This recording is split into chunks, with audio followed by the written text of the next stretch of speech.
السلام علیکم۔ موجودہ صورتحال جو ہمارے ملک بھارت میں ہوئی ہے، تو ہم جمیع خدام خواجہ حضور غریب نواز رحمۃ اللہ علیہ اجمیر شریف سے ایک پیغام دینا چاہتے ہیں مسلمانوں کو کہ سویدھان کے دائرے میں رہ کے اپنی آواز بلند کرنا سیکھیں، اور جو بھی کبھی بھی دین و ملت کے معاملات ہوئے ہیں، چاہے وہ ناموس رسول کا معاملہ ہو صلی اللہ علیہ وآلہ وسلم یا اہل بیت اطہار کا، بارگاہ حضور غریب نواز سے ہمیشہ آواز اٹھی ہے۔ لیکن افسوس، جن کا کہ دائرہ سب میں وسیع ہے، درگاہ اور خانقاہوں کا بھارت میں اور بر صغیر میں، یہاں سے خاموشی کیوں ہے؟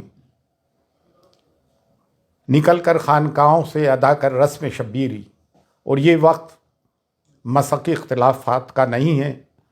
مسلکی اختلافات کو درکنار رکھتے ہوئے، بالا طاق رکھتے ہوئے ہمیں قوم و ملت کے لیے آواز اٹھانی ہے۔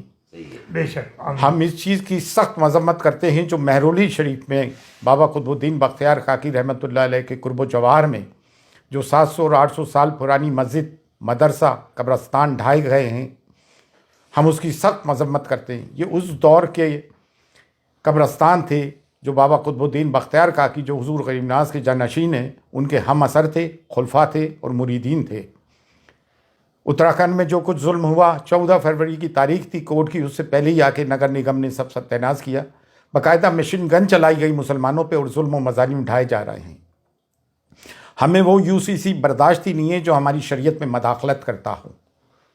بریلی میں جو توقیر رضا خان صاحب نے آواز اٹھائی، سویدھان کے دائرے میں رہتے ہوئے جیل بھرو آندولن کا آہوان کیا، جو گاندھی جی نے برٹش پیریڈ کے وقت کیا تھا، وہ بھی ایک سویدھانک طریقہ ہے۔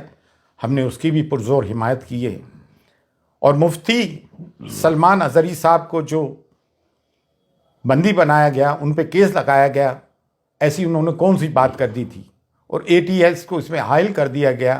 جب بھی کوئی مسلمان کوئی اپنے حقوق کی آواز اٹھاتا ہے، اپنے پہ ہو رہے ظلم کی آواز اٹھاتا ہے، تو اس کے تار پاکستان سے یا کسی بھی ٹیررسٹ آرگنائزیشن سے جوڑنے کی کوشش کی جاتی ہے۔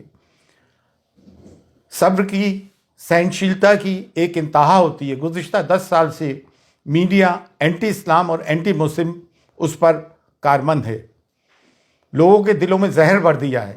میڈائیول پیریڈ میں تاریخ میں کیا ہوا، ہسٹری میں کیا ہوا، اتہاس میں کیا ہوا، اس کے ذمہ دار ہم قطعی طور سے نہیں ہیں۔ پارٹیشن کے ہم ذمہ دار نہیں، پھر ہمارے پر یہ مظالم اور ظلم کیوں اٹھائے جا رہے ہیں؟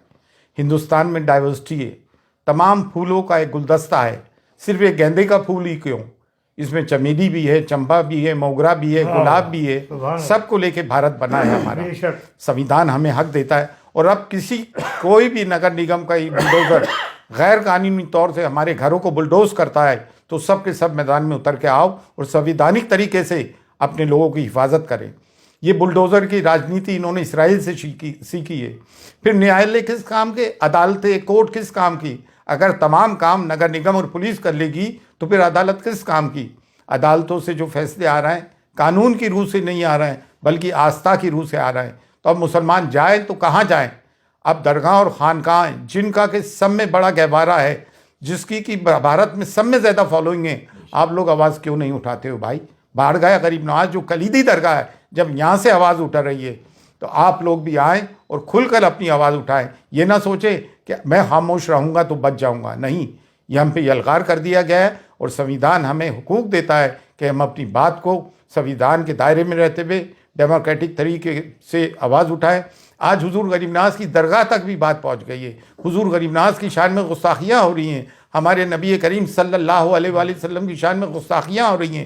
کب تک مسلمان برداشت کرے گا؟ اور اگر مسلمانوں کی عبادت گاہوں پہ بلڈوزر چلنے کے بعد بھی مسلمان چپ ہے تو اس سے بڑھ کے مرداری کیا ہوگی؟ لیکن الحمدللہ اب مسلمان جاگ گیا ہے، ہم سب جاگ گئے ہیں۔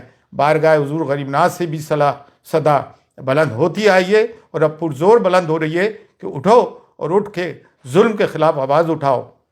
اگر اپنے آپ کو حسینی کہتے ہو اور ظلم کے خلاف آواز بلند نہیں کرتے ہو تو تم کیسے حسینی ہو؟ مسلکی اختلافات اپنی جگہ ہیں، لیکن ملت کی بنیاد پر مسلکی اختلافات کو بالائے طاق رکھو، اور جو لوگ بول رہے ہیں ان کی حمایت کرو۔ آؤ اور بولو مسلمانوں کے ظلم کے خلاف۔ فی امان اللہ، اللہ حافظ۔